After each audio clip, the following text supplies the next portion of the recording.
I would say came about very early. Okay, not very early, very much similar to how film as a technology and entertainment platform was spread throughout in the early 1900s, right? Books have actually said that the early films that came to Singapore were all by documentary filmmakers. You know, the French, interestingly enough, also the Spanish businessmen, which is why I was saying it's pretty interesting to know that the early cinema was actually brought in by businessmen who maybe traveled to France, who actually got certain copies of the Lumiere brothers film reels, and then they brought it to Singapore as almost like a spectacle entertainment kind of value. So when I read this, I wow, this is pretty interesting. Not necessarily from the cultural angle, but actually more from the business and the spectacle angle, right? And at a point in time, the Lumiere brothers, Gaumont, Pathé, these are French production studios, were already distributing their own films. You know, and the films were not necessarily dramatic in some form or other. It was actually based on events. You know, for those of you who look at the Lumiere brothers films, it's always an event. I think there's an event of people going home from a factory, you know, or people having a picnic and stuff like that. But these things provided a spectacle that people were willing to pay to watch. You know, and I think at that time, I can actually imagine at that time how they would sell it. Hey, you know, look at people from another world through this, you know, small, you know, kinetoscope. You will see something pretty interesting. You'll see something pretty spectacular. So that kind of like was the first entry, you know, for film in Singapore. The Levi brothers were Spanish businessmen who came over and actually really started the film business, the film distribution business. Interesting enough, the first cinemas that were set up was called Paris Cinema. You know, again alluding to the film heritage of the Lumiere brothers and also the film heritage of France. And further read-throughs, I've discovered that actually Paris Cinema was actually at Victoria Street. So I'm like, wow, this is pretty interesting. There are certain landmarks in Singapore that you'll never find anymore because the rate of change in Singapore is what, 8 years, right? So these are the only things that you can actually imagine. You know, that there's a cinema here. You know, there was a situation that people crowded around Victoria Street to actually pay to watch something in hundreds, right? One of the more particular and prominent films, again from the film books, was this film called Sinker, right, which kind of like means in Mandarin new immigrant. Traces of it actually stand to it being made in 1927, and it was a Chinese production, funded I think by Chinese businessmen and portrayed Chinese immigrants coming to Singapore. Apparently no film print survived, but this has been mentioned, this movie Sinker has been mentioned many times in film books.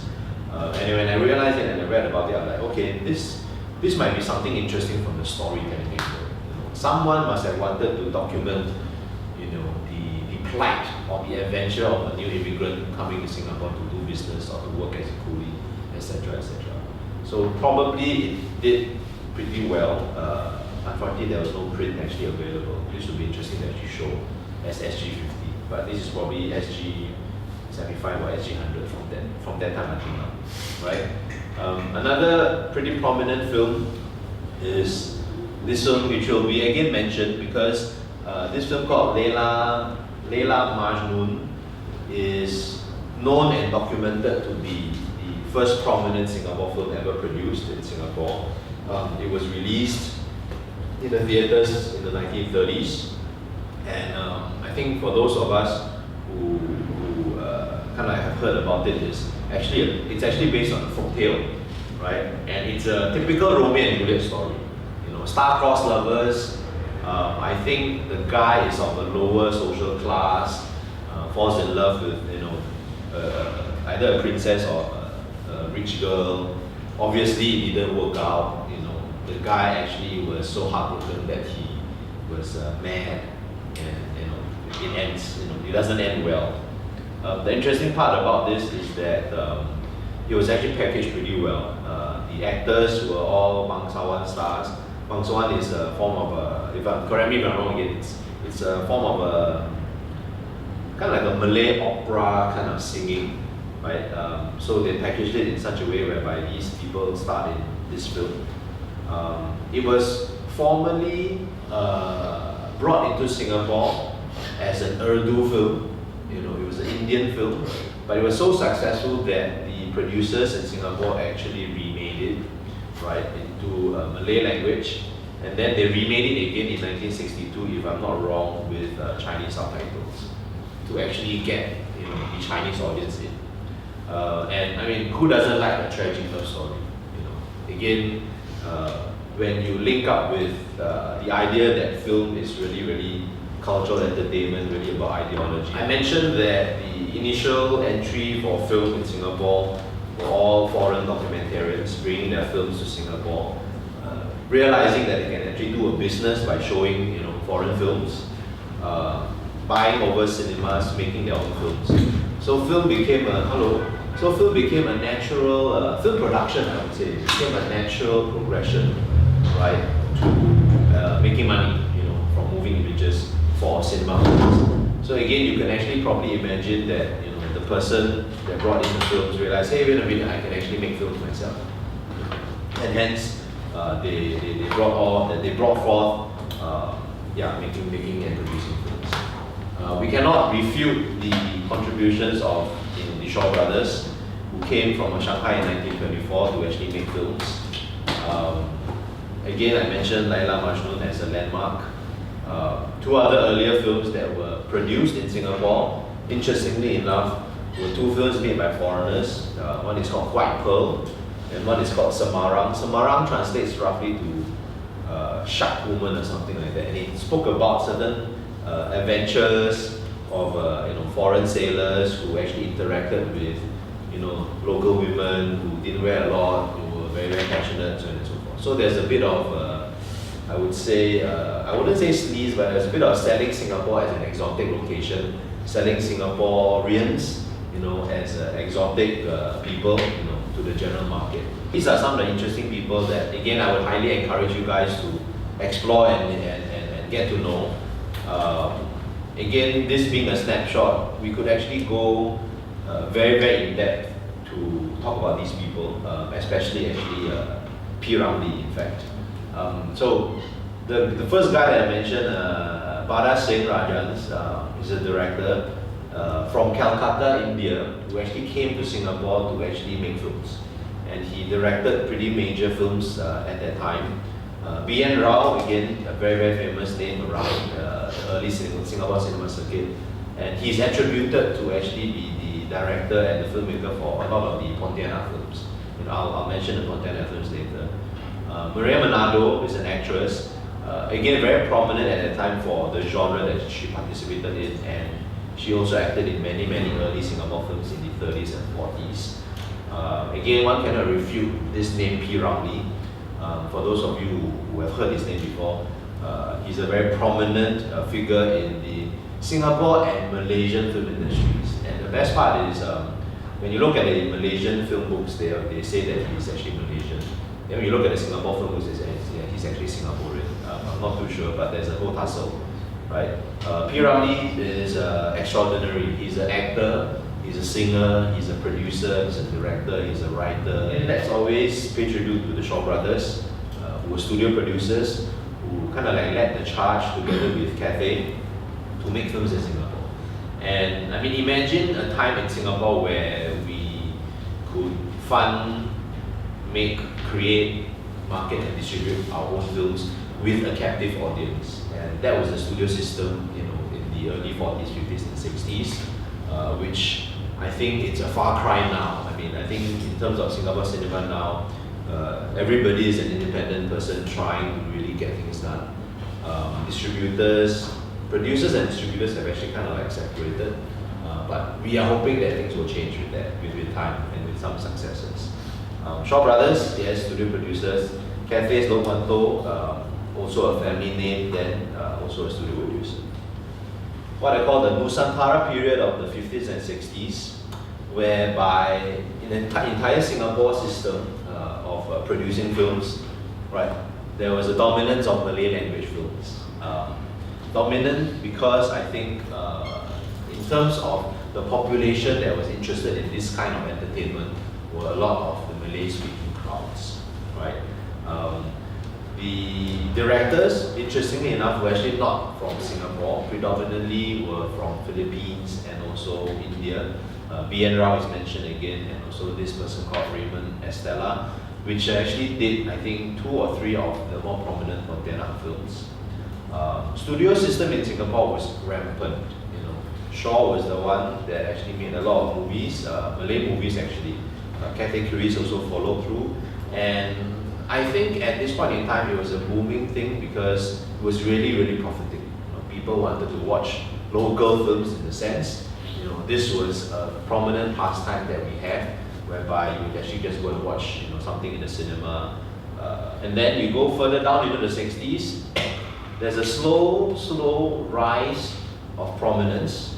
You know, I think again because you know, at that time maybe the Chinese population actually increased its interest in actually watching films.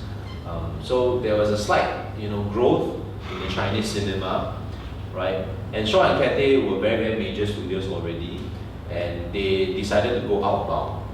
Cathay and Shaw both also went over to Hong Kong to make films, and they made, I would say, specifically also to Shaw, they made a lot of inroads in in Hong Kong that can still be felt today. Towards the late 60s, there's a bit of a decline.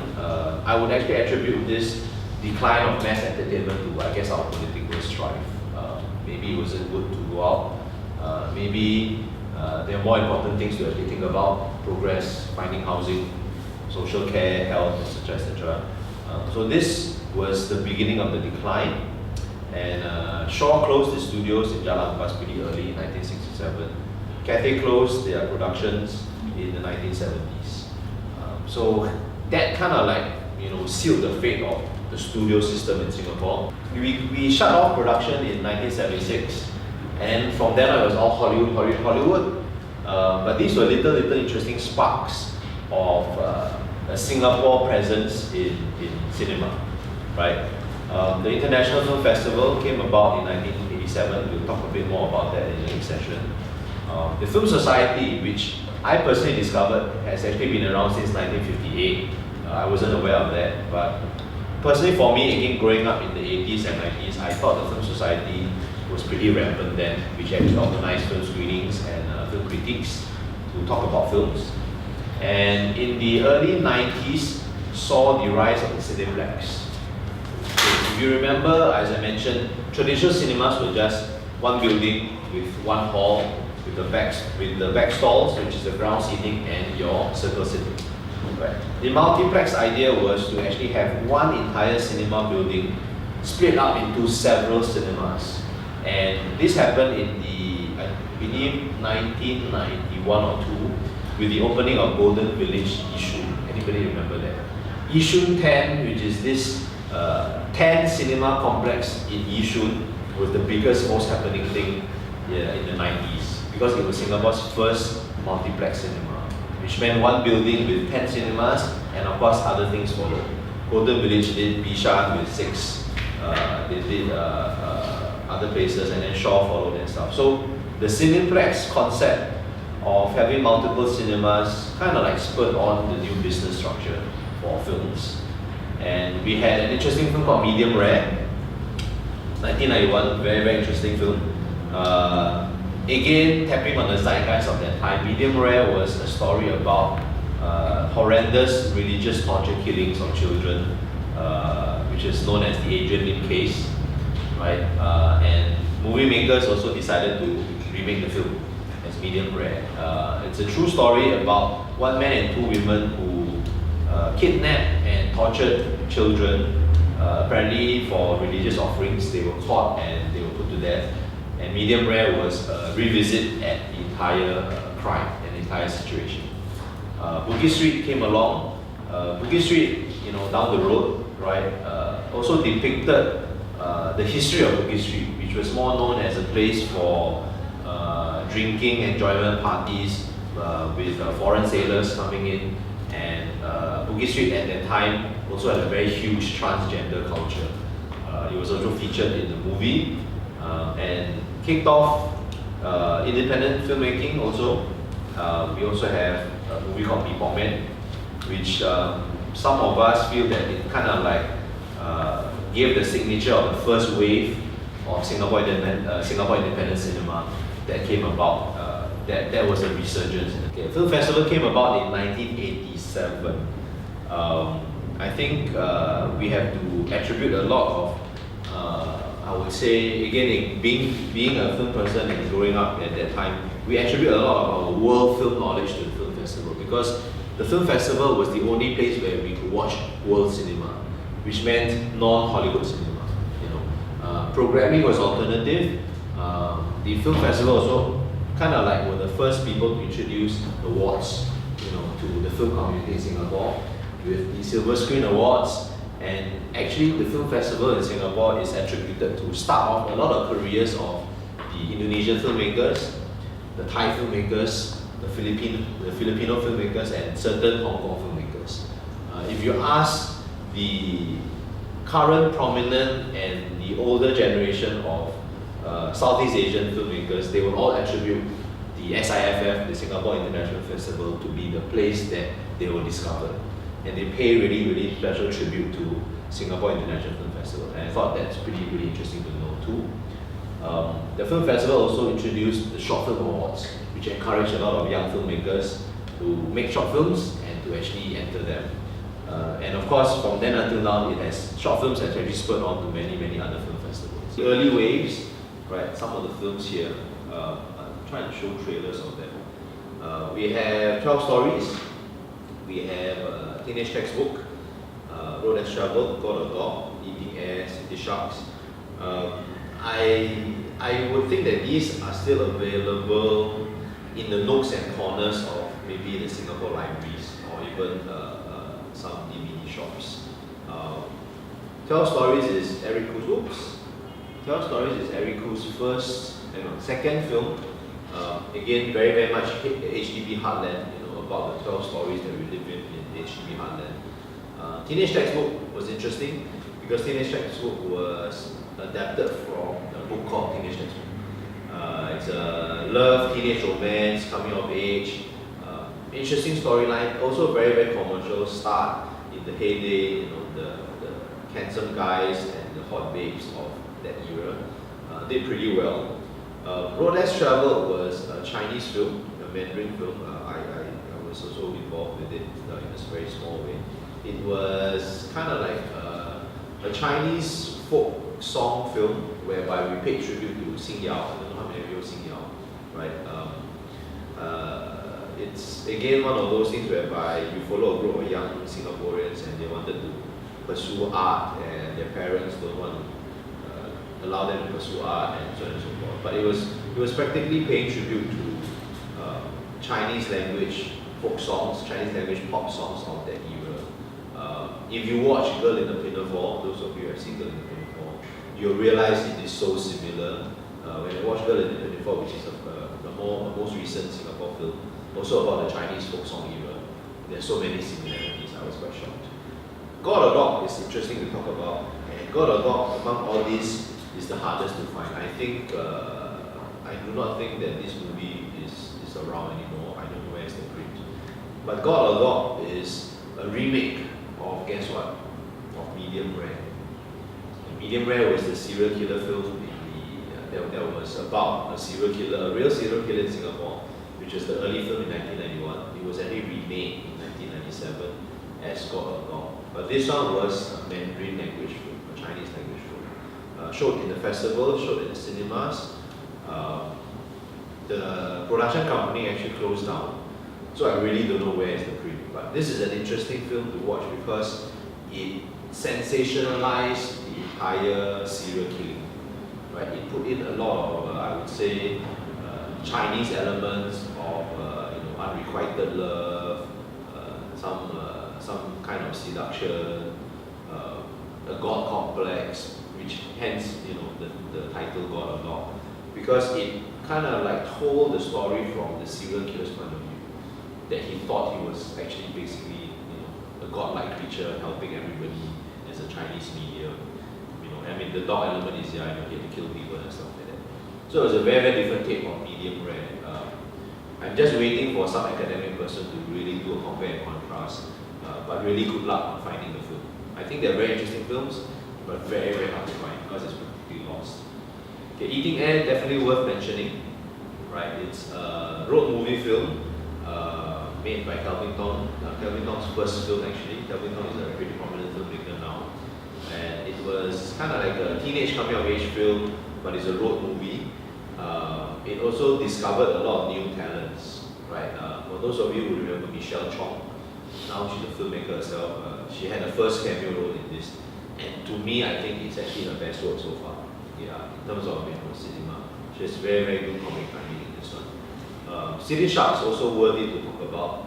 City Sharks is also a road movie, very commercial in terms of its storytelling intent. At the year 2000 to 2005, it's a mini boom because suddenly everybody wanted to make films, right? Either for money, or for festival.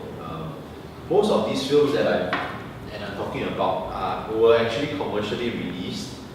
Some of them leveraged on the film festival to release, but some of them really just released commercially. Money Not Enough, if you don't know already, it's one of the highest grossing films in Singapore, made by Jack Neo, 5.8 million in the local box office. Again, some background on the production aspects. The company that made Money Not Enough kind of like went into receivership, right? And the distributors actually took over the film, and the distributors actually made more money because of that. Tiger's Whip is another interesting story. If I remember,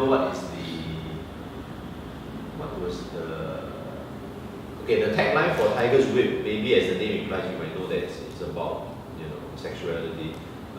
Tiger's Whip was called the man who lost his banana and found his nirvana, something like that. Yeah, again, by virtue of the fact that it's branded this way, you kind of know where is it going. So it was made, and I don't think it did well too, but again, they didn't stop filmmakers from making films, right?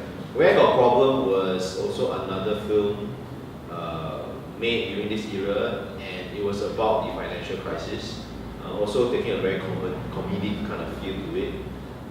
That One Not Enough, again, was kind of like also a sex comedy done by Jack Neo. Not many people know about it. I don't think he might not be proud of this one also. But it was also about Singapore couples under pressure to actually, populate Singapore and the issues and the challenges that they face. And again, it's a euphemism, that one not enough, as in sex is not enough, etc. Right? Chicken Rice War, I think I have Chicken Rice War. Chicken Rice War is a Romeo and Juliet classic story, okay, but set in Singapore between two chicken rice families, which is quite fun, right? Again, it was made for a commercial release. I think it did make some money, and it did actually garner some interest. One Leg Kicking. Oh, I One Leg Kicking twice. One Leg Kicking is Singapore's homage to soccer. It's a soccer movie made in I think 2004, if I'm not wrong. Wait, sorry, maybe earlier than that, right? And it's basically about the underdog story, whereby loser forms a soccer team and then actually wins some award and brings back his honor to his family, something like that. Very close to Shaolin Soccer at that time. I think it was our rendition of Shaolin Soccer. The Maid is a Singapore horror film done by Kelvin Tong. Opened up very well in the box office and kind of like paved the way for the horror genre again for the Singapore film, right? Perth is a movie I produced. Perth was kind of like Singapore's version of Taxi Driver. It talks about disenfranchisement. It talks about kind of like a taxi driver who wants to migrate to Perth, but his wife gambles away all the money, so he has to work for the Singapore Underground to actually make money back to go to Perth. Obviously, things don't go as usual what they have, so there's a bit of a tragedy behind. Perth has accolade of being Singapore's most violent and vulgar film. Those of you who catch it may know why, but it's pretty vulgar in a sense. pretty violent at the end also. But Perth also opened doors for its filmmakers and also kind of like anchored the Singapore circuit towards independent films, not necessarily those that are actually commercially viable. Right? Perth opened doors. It didn't make money in Singapore, made a bit of money overseas. But all in all, it also has its place in the Singapore cinematic psyche. Then we have 15. 15 is Royston Hunt's first film, right? About gangsters, about teenage gangs. Nearly got banned in Singapore because it was really too close a portrayal of Singapore gangs. But it did very well overseas. We'll catch a glimpse of it later. Very prominent in also setting the map for Singapore. And of course, another film I want to talk about is actually Singapore Dreaming. Singapore Dreaming was a film made by Wu Yan Yan and Colin Goh, husband and wife team. And it was very successful. It won a script award in Spain. It did pretty well in Singapore, and it was really capturing the concerns and the needs of the Singaporean family. Keeping up with the Joneses, making sure that my son is a graduate because a graduate means that they make more money and stuff like that. So pretty interesting times. Why is this capture interesting to share with you? Because I feel that these were significant in anchoring down what were the genres that Singaporeans kind of like want to make. We have horror, we have comedy, we have sex comedy, we have road movies. So that seems to be kind of like the trend for Singapore. I don't think we would be making like science fiction or period movies, in that vein, because these movies, all independently raised in terms of financing, captured the kind of genres that are very, very basic. We cannot talk about film without talking about the Film Commission. This is an interesting story to talk about. The Film Commission in those days, formed in 1998, was actually a combination of efforts from BFC, which is the Board of Film Censors, right? NAC, which is the National Arts Council, and STB, which is our Tourist Promotion Board. So these three companies came together to set up a Film Commission. And the Film Commission's intentions at that time was kind of like the same, is to actually promote talent, groom the industry, provide opportunities. And the one of the earliest schemes for Film Commission was to actually provide funding for short films, right? And I would believe, from then on until now, easily there will be 500 or 600 short films that have gone through the Film Commission's funding schemes for Singapore, right? Why I mentioned George Yeo and Andy Lau, because it was reported that Andy Lau wanted to shoot a film in Singapore, I think, which was called Full-Time Killer, right? It's an assassin film in Singapore again. And apparently he faced some location clearance problems. And apparently he knew George Yeo, which was our minister at that time. And apparently, again, it's all hearsay, but you can actually research this in the newspapers because it was reported in the newspapers. Apparently Andy Lau called George Yeo and said, hey, why don't you set up a film commission? Right? And then George Yeo said, oh wow, that's a good idea, let's do that. We really don't know how true is this, but it's interesting to note because it's almost like a knee-jerk reaction to someone wanting to shoot in Singapore. I'm not very sure whether that spells well, right?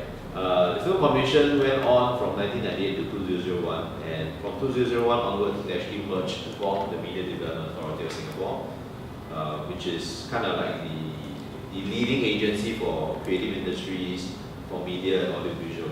Right? A lot of prominent filmmakers graduated from Victoria Junior College. To name a few: Jasmine, Kelvin, Pimpin, right? Bok Yu Wing.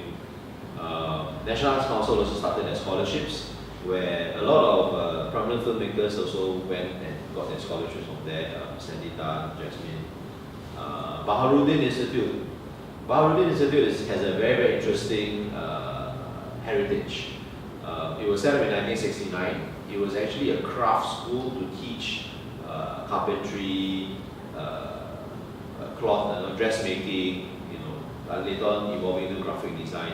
And Baharuddin Institute slowly became Temasek Polytechnic, in 1999, when they first started off their graphic design, motion graphic design schools. And till that day, until now, Temasek Poly is very, very well known for having a very strong design background, right? a lot of the, again, like I said, the pioneer generation of Singapore's cinema industry also came from Baharudin Institute, because at that time, this was the only place where they could actually study, right? And then we go to Ngee Polytechnic, Singapore's kind of like first film school in 1993. And then we came out in 1993, so more of journalism and broadcast media, but they also had kind of like a film slant, I believe. And then LaSalle came along, and then the School of Art Design and Media also came along later on. And these are the so-called recognized film schools in Singapore that teach cinema studies, but there are other schools that also teach, I wouldn't say film, but video production as kind of like a subset of design or communications or multimedia. Right? So where is all this going to? What I'm trying to say is, when you are studying film, your homework is actually making short films, right? And that spurred on a lot of short films being made in Singapore, which grew and built portfolios for the talents behind them.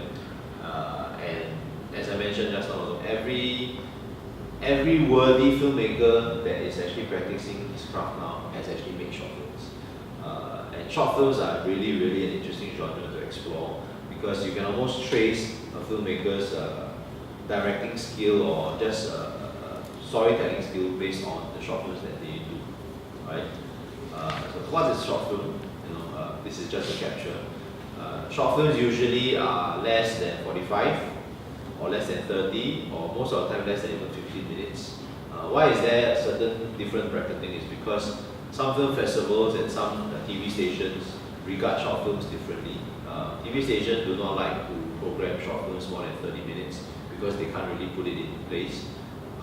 45 minutes is the maximum that I've seen for film festival entries for a short film.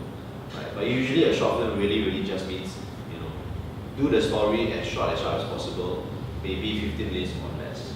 Right? Usually the theme is a single theme, a single focus theme, whereby it's about a story or an event, slice of life kind of thing. You have a character that's engaging enough for the audience to follow, usually one or two characters. In a typical short film storytelling genre, there's always a certain twist where the story takes a change to give an effect, and then of course there's a resolution. Right? And this short film genre, again, it's manageable, it's very complete. There's just one story medium that you have to take care of, which is why I think short films are really the cornerstone of every kind of cinema industry that starts off. We'll go into further short films in the next section. But every filmmaker that has its sort makes a short film, because short films are portfolios. Every film student coming out from all the film schools that I've talked about also make their short films as graduation projects. So the entire volume and the entire so-called access and variety of short films is actually pretty